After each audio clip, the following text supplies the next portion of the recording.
ọ na-akpọtụ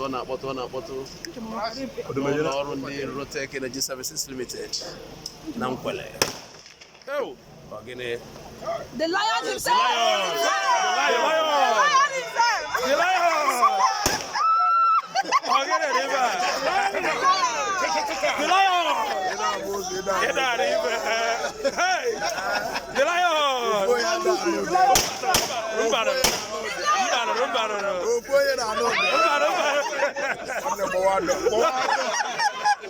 On our live. Thank you, Pastor.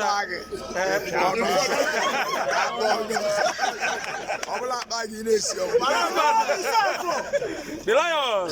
Ada ngokana fish.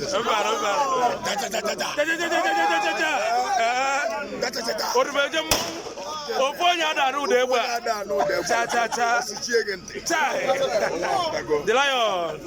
Hello, welcome. On Nkwele live.